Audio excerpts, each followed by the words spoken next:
The German radar systems in 1942 were the most advanced in the world. They could detect bombers from miles away, track their altitude, their speed, their trajectory. Nothing could escape them. Except one thing. A wooden biplane from 1928, flown by teenage girls who discovered something the engineers said was impossible. They found a way to disappear.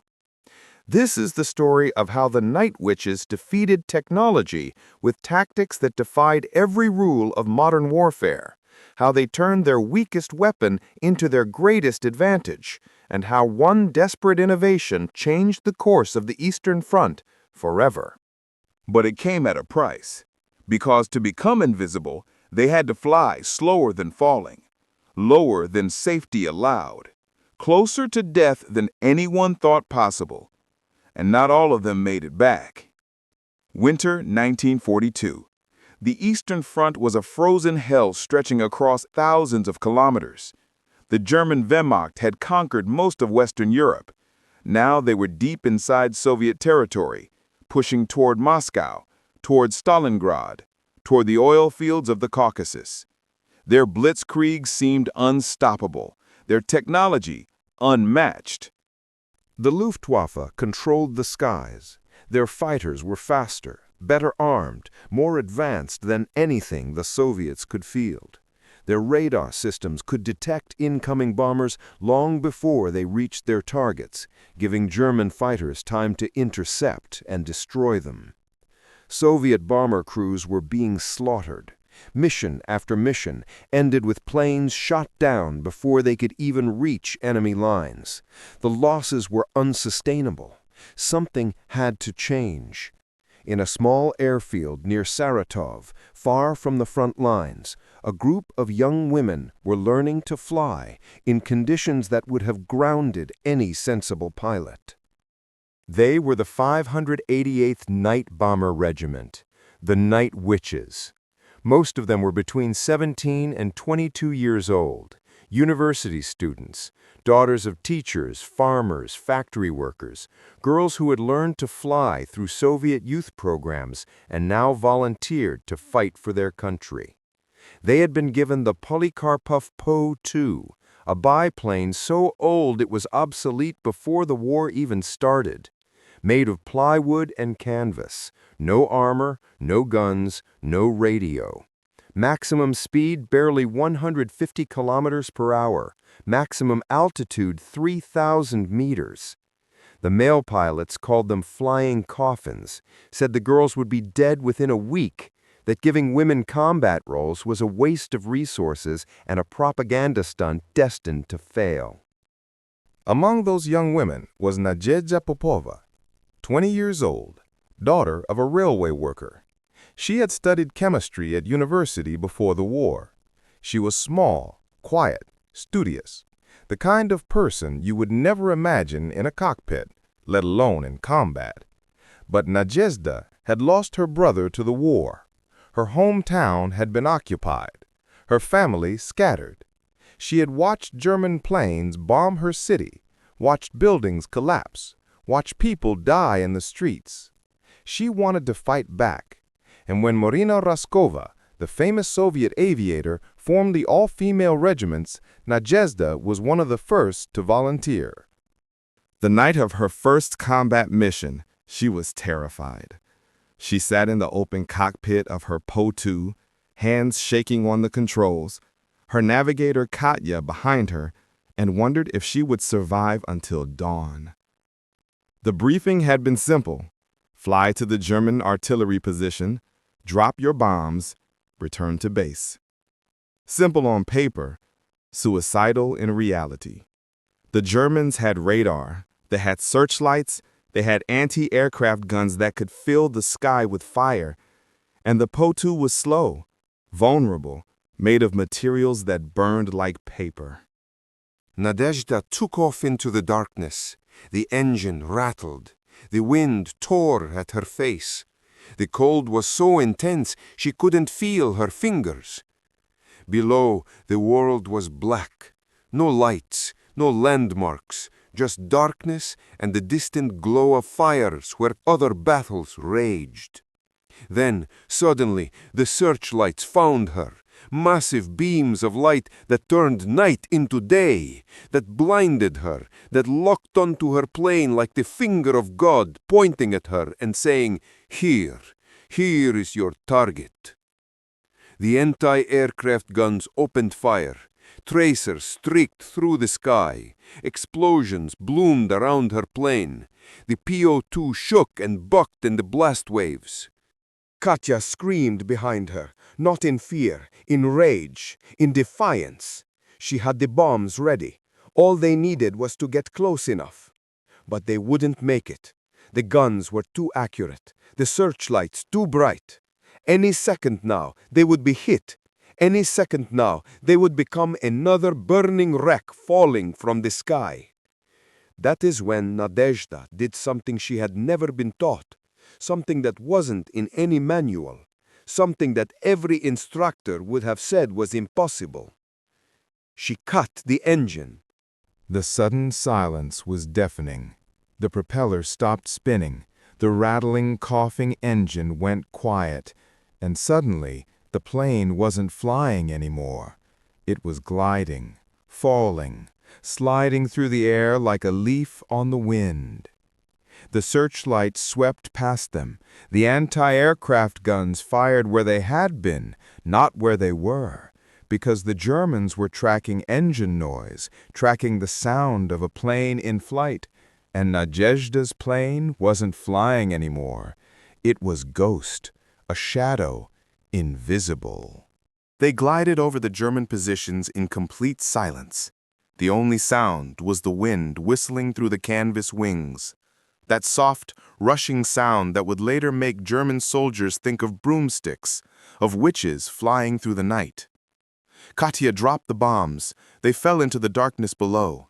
Seconds later, explosions lit up the ground. The German artillery position erupted in fire. Nadezhda restarted the engine.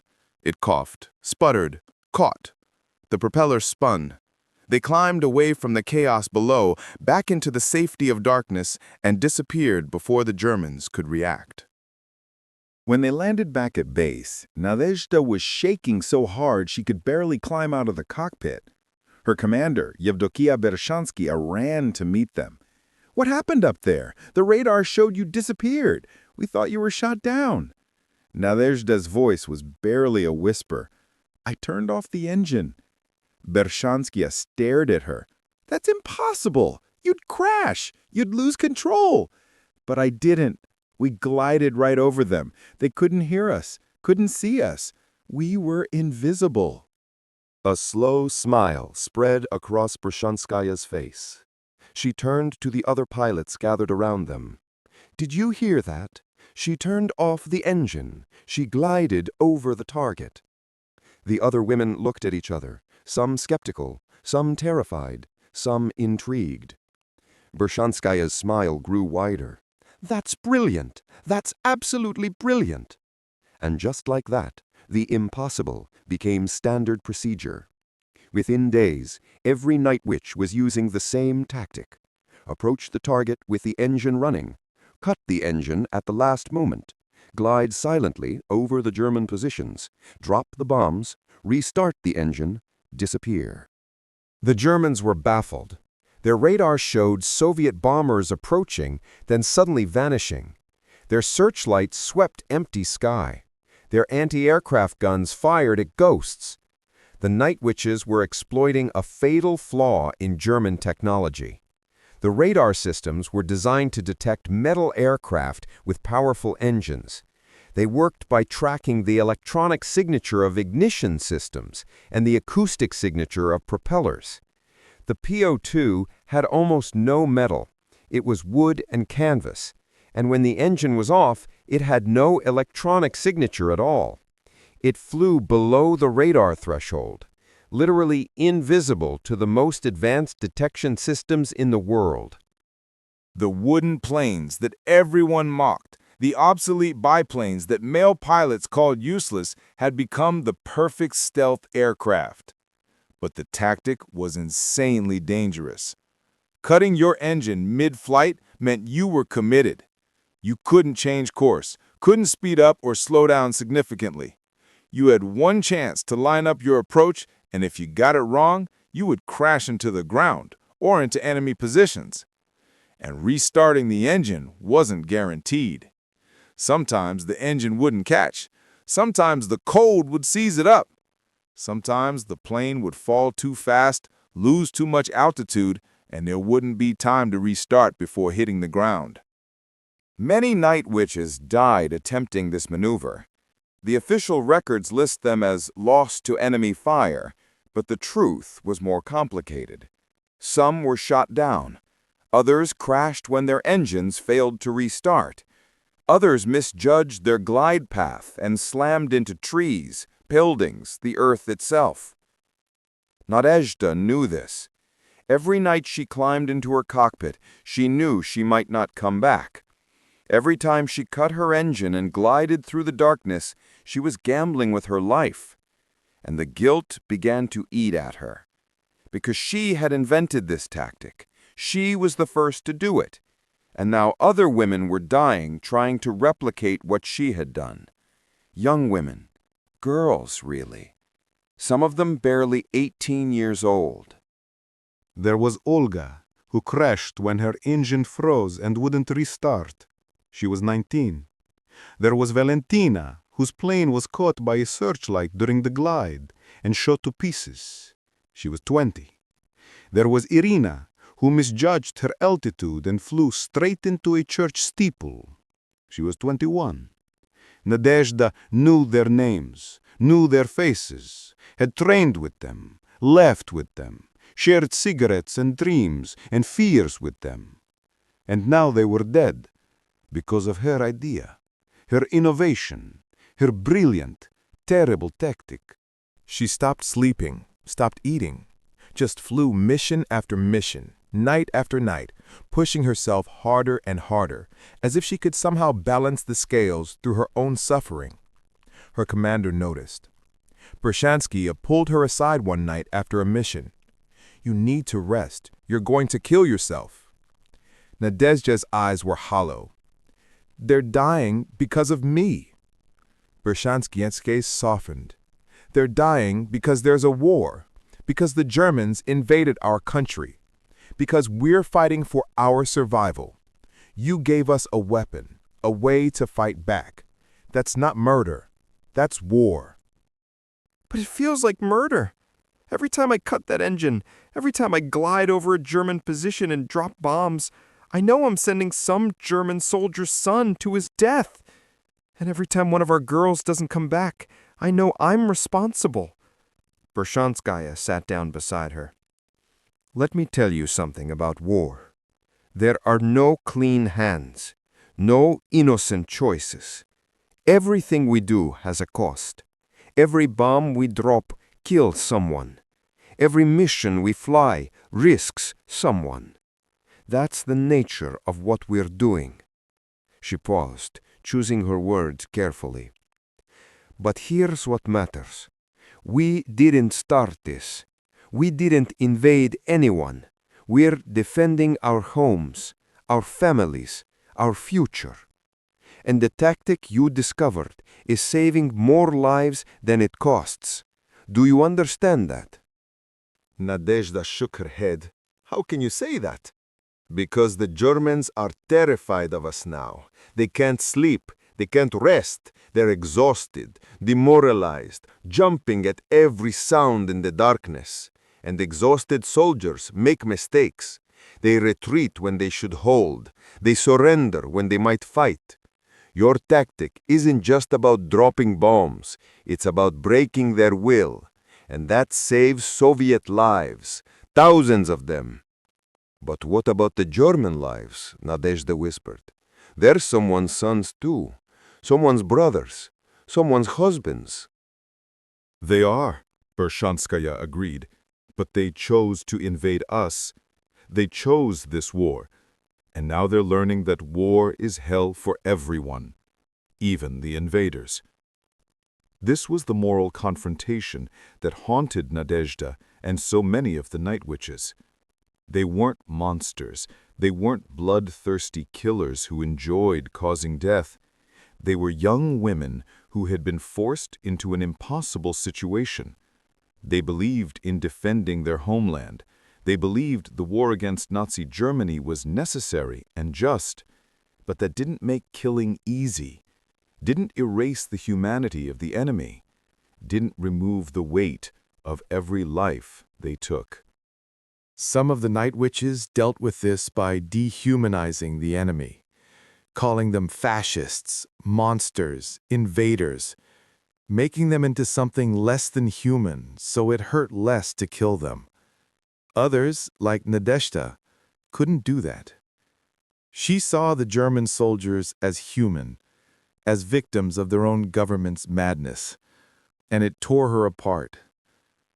One night, after a particularly brutal mission where her bombs had hit a German field hospital by mistake, killing wounded soldiers and medical staff, Nadezhda broke down completely.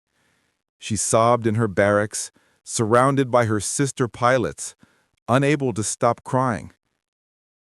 "I killed doctors. I killed people who were trying to save lives. How is that defending anything? How is that justice?" No one had an answer, because there was no good answer. War doesn't have good answers, only terrible choices and the hope that you're choosing the least terrible option. But something changed in Nadezhda that night. A kind of acceptance. Not peace, never peace, but acceptance that this was the world she lived in, that she couldn't control everything, couldn't save everyone, could only do her best and live with the consequences. She kept flying, kept using the tactics she had invented, but now she did it with full awareness of what it meant. Every life she took, she acknowledged. Every risk she took, she accepted. Every mission she survived, she was grateful for. And slowly, over months and years of combat, she came to understand something that would stay with her for the rest of her life. War reveals who we are, not who we pretend to be, not who we want to be, who we actually are when everything is stripped away and only survival remains. Some people become monsters. Some become heroes. Most become something in between, flawed, complicated, doing terrible things for reasons they believe are good, causing harm while trying to prevent greater harm, living in moral gray zones where there are no clear answers.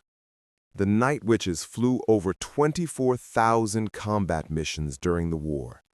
They dropped more than 23,000 tons of bombs on German targets. 23 of them received the Hero of the Soviet Union Medal, the highest honor in the country. But they also lost 30 pilots. 30 young women who climbed into wooden planes and never came back. 30 sisters who died in explosions, in crashes, in the frozen darkness of the Eastern Front. Nadezhda survived the war. She flew 852 combat missions, more than almost any other pilot, male or female, in the entire Soviet Air Force. She shot down enemy planes. She destroyed countless German positions. She became a legend. But she never forgot the cost, never forgot the faces of the women who died, never forgot the moral weight of what she had done. Years later, an interviewer asked her if she regretted inventing the engine cut tactic, if she wished she had never thought of it.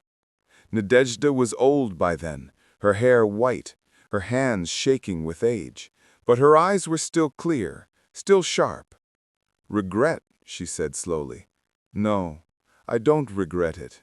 It saved lives. It helped us win. It turned our weakest asset into our greatest strength." She paused, looking out the window at something the interviewer couldn't see. "But I carry it with me, every life lost, every life taken. I carry all of it. That's the price of survival. You get to live, and you get to remember." The interviewer pressed, but was it worth it? All that death, all that suffering.